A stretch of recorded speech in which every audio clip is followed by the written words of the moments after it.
এখানে 5 বছর কাজ করার পর গিয়ে কোনো একটা নতুন কোম্পানিতে জয়েন করছো, কিন্তু বলছে যে হ্যাঁ 5 বছর কাজ করেছে, এমন কোম্পানিতে কাজ করেছে, সে তার কোনো স্কিলই নেই। তো আমি সবসময় ফোকাস দিই তোমরা যেটা করছো তার থেকে বেশি ফোকাস দাও তোমাদের স্কিল বিল্ড করার জন্য। তো আমি এটাই বিলিভ করি যে একটা কোম্পানিতে তোমাকে মানে আমার লিলিজাতে আছো মানে এখানে সারা বছর লাইফ টাইম কাজ করতে হবে, এটা কোনো ফ্যাক্ট নয়। কিন্তু ফ্যাক্ট হচ্ছে তুমি লিলিজা ছাড়ার পরেও যেখানে কাজ করবে যেন বলে যে এই ছেলেটা লিলিজা থেকে এসেছিলো বলে এত ভালো পারফর্মার। তো আমি প্রত্যেকটা স্টাফকে বলবো জাস্ট তোমরা অনেস্টলি কাজ করবে, আর আমরা এইভাবে এগোতে চাই। আর আমরা সামনে মানে 8 ইয়ার যখন অ্যানিভার্সারি আমরা যখন উদযাপন করব তখন চাইবো যে আমাদের 4 থেকে 5খানা প্রোডাক্ট যেন লঞ্চ হয় বাজারে এবং সর্বত্র যেন ছড়িয়ে পড়ে, সর্বত্র যেখানে শপিং মল থেকে শুরু করে যেখানে বড় কোম্পানিতে যাক বলে যায় এটা লিলিজার প্রোডাক্ট, সেই জায়গায় আমরা পৌঁছাতে চাই। এর জন্য তোমাদের সহযোগিতা এবং তোমাদের সাথ দরকার আমার। ব্যাস এই বলে আমি আবার শেষ করলাম।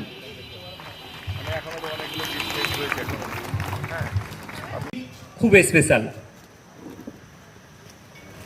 আজ থেকে 7 ইয়ার্স আগে লিলিজা একটা কোম্পানি বা ব্র্যান্ড ছিল না, ছিল একটা স্বপ্ন।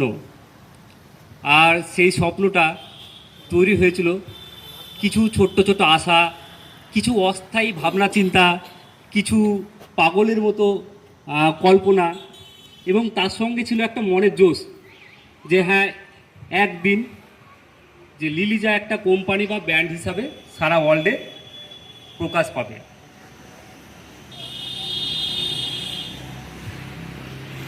সেটা শুধু আমি ভাবতাম না যে এটা একা আমার দ্বারাই সম্ভব হবে, সেটা ভেবেছিলাম যে একটা সুন্দর, তার আগে প্রয়োজন একটা সুন্দর টিম তৈরি করার। আর সেই লিলিজাটা ব্র্যান্ড বা কোম্পানি হবে না, এটা একটা হবে ফ্যামিলি, যে ফ্যামিলিতে থাকবে অনেক সদস্য এবং একাধজন একটা ডিপার্টমেন্ট হ্যান্ডেল করবে এবং মনের মতো গড়ে তুলবে একটা পরিবার। আর সেই পরিবারটা মানে একত্রিতভাবে কাজ করে আমরা সারা বিশ্বে লিলিজাকে একটা ব্র্যান্ড হিসাবে প্রকাশ করব। তো তার মধ্যে আমাদের অনেক বাধা বিপত্তি, অনেক রকম প্রবলেম আমরা সম্মুখীন হয়েছি এবং সেই সম্মুখীনগুলো আমরা যখন আমার টিমের সঙ্গে আলোচনা করেছি তারা অনেক মোটিভেট করেছে, তারা পাশে থেকেছে। হ্যাঁ, অনেক দিন এমন গেছে, ইভেন এমন গেছে কিছু কিছু স্টাফ তো রাত্রে গিয়েও আমাকে ফোন করেছে, স্যার এই কাজটা এই কাজেরটা ডেলিভারি করতে হবে ক্লায়েন্টের, কী করব। তো আমি তাদেরকে উপর ছেড়ে দিচ্ছি, দেখো তুমি যদি সম্ভব হয় করো। তো ওরা রাত্রে 4টে পর্যন্ত কাজ করেও মানে ডেলিভারি করেছে কাজগুলো। তো তাদের জন্য আমার সত্যি তাদেরকে আমি অনেক রেসপেক্ট করি এবং সবসময় তাদের প্রতি আমার শ্রদ্ধা বা ভালোবাসা আছে। আর এই যে 7 বছর আজকে পেরালাম, 7 বছরে আজকে যে পৌঁছাচ্ছি শুধুমাত্র ওই তাদের জন্যই যারা সব কিছু মানে ছেড়ে দিয়ে ভেবেছে যে হ্যাঁ আমি লিলিজার একটা মেম্বার, লিলিজাকে দাঁড় করাতে হবে, তাদের জন্যই আজকে এই 7 বছর পর আমরা এই জায়গায় পৌঁছেছি। তো এটা আমি মনে করি যে 7 বছর বিশাল কিছু নয়, এটা নাম্বার, কিন্তু এটা হচ্ছে আমাদের একটা মানে বিগিনিং, জাস্ট এ বিগিনিং। তো 7 বছর, এরপরও আমরা 1 বছর পর হয়তো 8 বছর হবে, তারপর আমরা কোথায় দেখতে চাই নিজেকে, সেটা ডিপেন্ড করছে মানে আমাদের মেন্টালিটির ওপর। আমি বলে এখানে কিচ্ছু নয়, আমি তো একা কিছু করতে পারবো না। তো এর জন্যই আমি চাইছি যে আমার সঙ্গে আমার হাতে হাত দিয়ে প্রত্যেকটা স্টাফ আমার সাথ দিবে এবং আমার সঙ্গে এগিয়ে যাবে।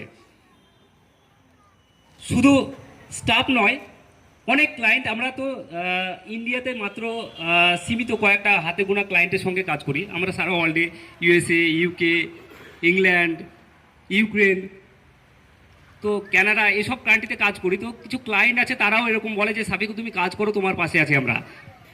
ওরা ইভেন এরকম বলে ঠিক আছে তোমার এটা 6 মাস লাগবে, তুমি 1 বছর নাও, কিন্তু তুমি কাজটা মনের মতো ডেলিভারি করো। তো আমরা কি আজ পর্যন্ত যতগুলো প্রজেক্ট 1000+ প্রজেক্ট আমরা ডেলিভারি করেছি, একটার মধ্যে এরকম নয় কোনো ক্লায়েন্ট আজ পর্যন্ত বলেনি যে এটা সাবিকুল এটা ঠিক হলো না বা এটা আমরা এক্সপেক্ট করিনি। তো আমরা যেটা চেয়েছে তার থেকে বেটার ডেলিভারি করেছি বলে আজকে আমরা 7 বছরে এই জায়গায় 4 জন স্টাফ থেকে শুরু করে আজকে আমরা প্রায় 35+ স্টাফ আজকে এই পরিস্থিতি পৌঁছেছি।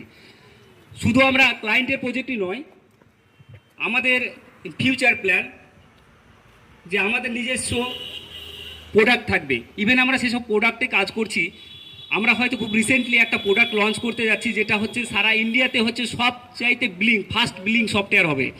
সেটা রেস্টুরেন্ট থেকে শুরু করে গার্মেন্ট ফ্যাক্টরিতে, ইভেন কোনো এখানে অ্যাকাউন্ট্যান্টের প্রয়োজন হবে না। কাস্টমার যাবে, কাস্টমারই অ্যাকাউন্ট্যান্ট, কাস্টমার যাবে বিল করে চলে আসবে। তো সেই পরিকল্পনার সাথে আমরা কাজ করছি। আমরা আশা করি এটা 3 মান্থের মধ্যে আমরা লঞ্চ করাবো। আর তার জন্য আমার কৃতিত্ব আমার টিমের। তারা সর্বদা, তাদেরকে আমি জাস্ট বলে দিই যে এটা করতে হবে, ব্যাস তারা মনের মতো কাজ, আমি যেটা চাই সেটাই ওরা মানে আজ পর্যন্ত ডেলিভারি করে আসছে।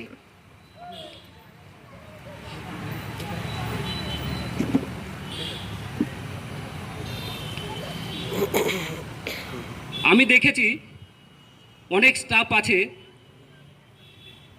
যারা মানে আমার থেকেও বেশি কোম্পানির কিছু একটা হলে, আমি ছোটোখাটো কিছু প্রবলেম হলো কোম্পানিতে, আমি সেটাকে মানে নেগলেক্ট করার চেষ্টা করি বা আমি এটাকে পাত্তাই দিই না। কিন্তু তারা ভাবে যে না, এই ছোটোটা প্রবলেমটা হয়তো স্যার একদিন ক্যান্সারে পরিণত হবে।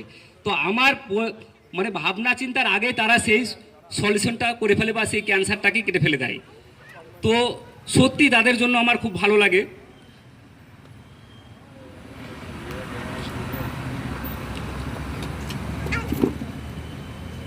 এই তার মধ্যে কিছু স্টাফ আছে, তার মধ্যে আমি একজনকে বলবো, যেমন অসীম।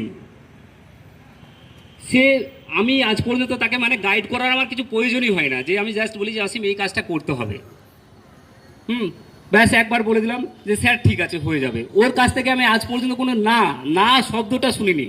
তো আমি প্রত্যেকটা স্টাফকে চাই এরকম, যে এরকম তোমরা আজ থেকে এরকম 7 ইয়ার, ব্যাস আমরা আজ সামনে 8 ইয়ার যখন পালন করব, এই যে না মানে যতগুলো স্টাফ আছে, না বলে কিছু হয় না। কোনো জিনিস, কোনো ক্লায়েন্ট একটা কিছু চাইলো না, না মানে এই ডিজিটাল ওয়ার্ল্ডে না কিছু হয় না। তো অসীমকে বলে জাস্ট এটা করতে হবে, যে ঠিক আছে স্যার করে দেবো, ব্যাস আমার কাছে কিছু শুনলো, ব্যাস তার থেকে বেটার ডেলিভারি করলো। তো প্রত্যেকটা স্টাফকে আমরা এই জায়গায় দেখতে চাই। তো from the bottom of my heart, thank you for being part of Liliza, and thank you for being a part of this journey. তো এই জার্নিতে আমি আজকে আমাদের কোম্পানির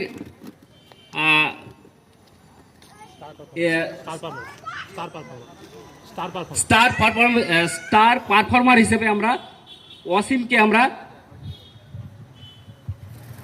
একটা গিফট তুলে দিতে চাই তার হাতে, এবং তার জন্য অসীমের জন্য একটু জোরতল তালি দিয়ে তাকে এ করে নেবে।